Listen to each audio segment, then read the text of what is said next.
नमस्कार कक्षा चतुर्थ के भैया बहन। आज की कक्षा में हम पाठ 5 राम और शबरी पर जो एकांकी है उसको पढ़ेंगे और समझेंगे। साथ ही इसे शिशु सभा में इस एकांकी को करने का अभ्यास भी करेंगे। राम और शबरी पाठ के इस एकांकी में यह दिखाया गया है कि पंचवटी से कुछ दूरी पर वन में एक झोपड़ी है और झोपड़ी में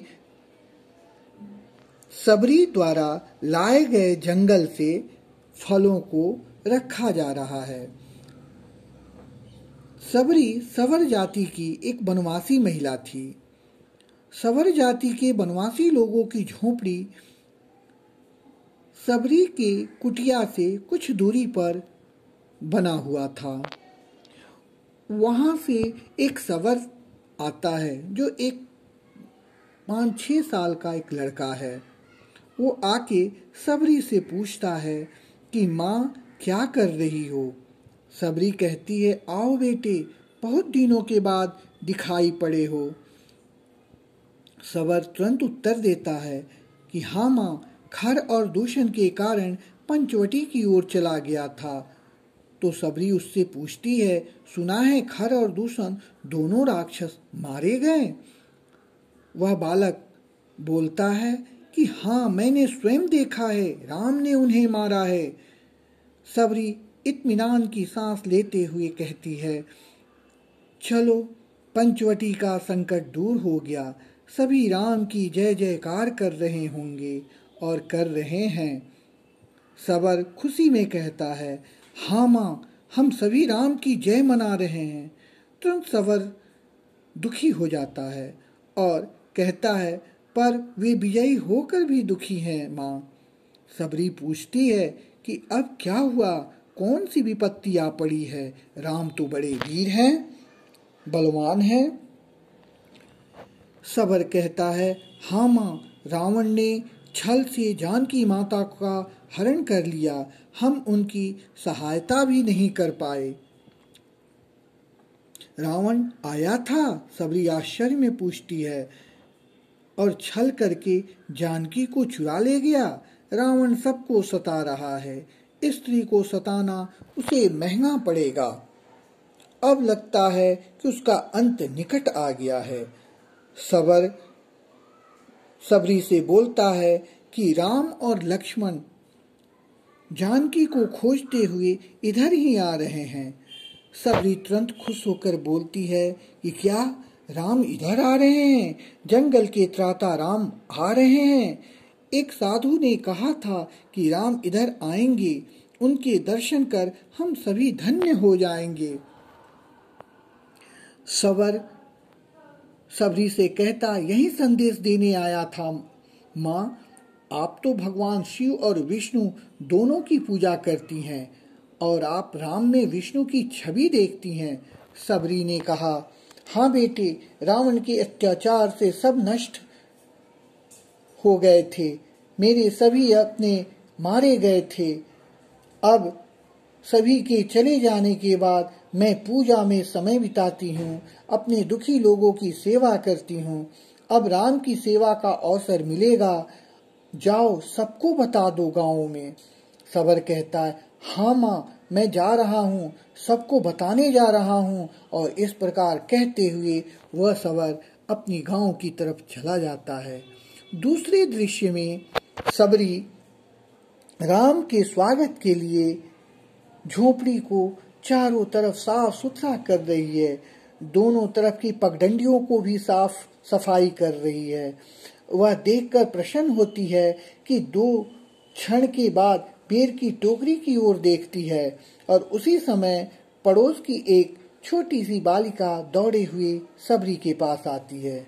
शबरी कहती है कि राम के स्वागत के लिए टोकरी में बेर है, पर इनमें सड़े गले भी हैं, इन्हें चुन लेना चाहिए।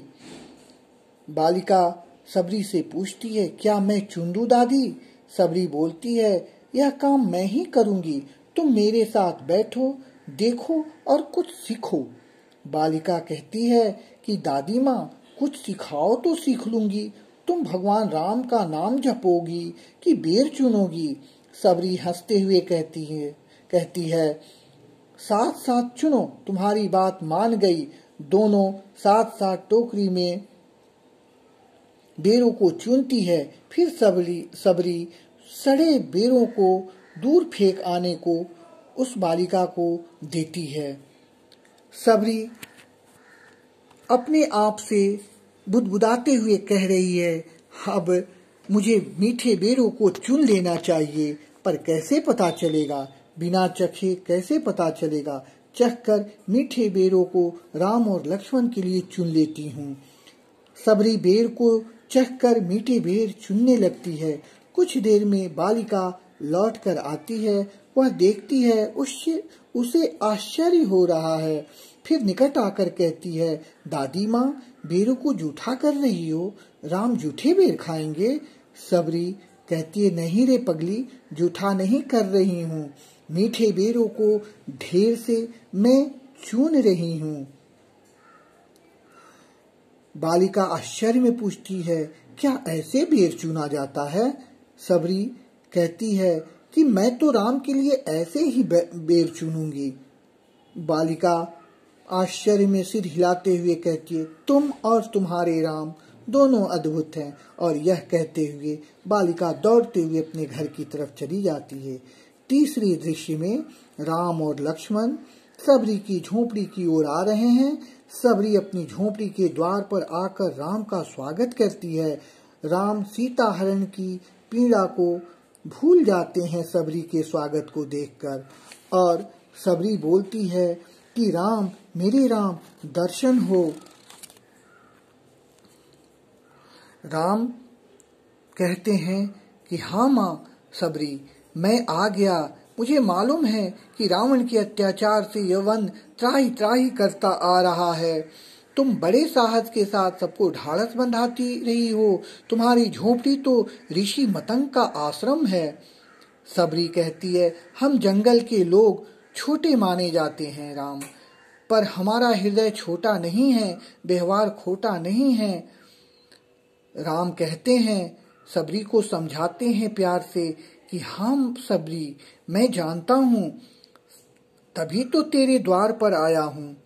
धरती माँ के पुत्र और भगवान के भक्त कभी छोटे नहीं होते। दूसरों को सताने वाला छोटा होता है, दूसरों को छोटा समझने वाला छोटा होता है। आप भैया बहन, इस पंक्ति से बहुत बड़ी सीख मिल रही है जिसे आप ध्यान देंगे। इसमें राम हमें यह बताते हैं कि कोई भी व्यक्ति अगर दूसरे को छोटा समझता है या दूसरे को नीचा दिखाने के लिए छोटा बताता है, वही व्यक्ति छोटा होता है। सबरी राम के चरणों में झुकती है। उस समय लक्ष्मण भी जानकी हरण के दुख को भूल जाते हैं सबरी के प्रेम और स्वागत को देखकर। सबरी राम लक्ष्मण को झोपड़ी में ले जाकर बैठाती है। राम प्रसन्न भाव में बैठते हैं। सबरी कहती है, राम, मेरे मीठे बेर खाओगे? मेरे सत्कार को अपनाओगे? राम बोलते हैं, हाँ सबरी माँ, मैं मीठे बेर खाने आया हूँ, चलते चलते थक गया हूँ। सबरी भगवान को कहती है कि राम जीवन में थकना और हारना नहीं जानता। वह तो सबको बताने आया है कि जीवन में थको मत, हारो मत और अपने लोगों के भाव को स्वीकारो। सबरी राम के गुणों का वखान करती है। राम कहते हैं, हाँ सबरी, अब बेर तो खिलाओ। भाई लक्ष्मण भी इस जंगल के बेर को खाएंगे और उसके लिए इच्छुक हैं खाने के लिए।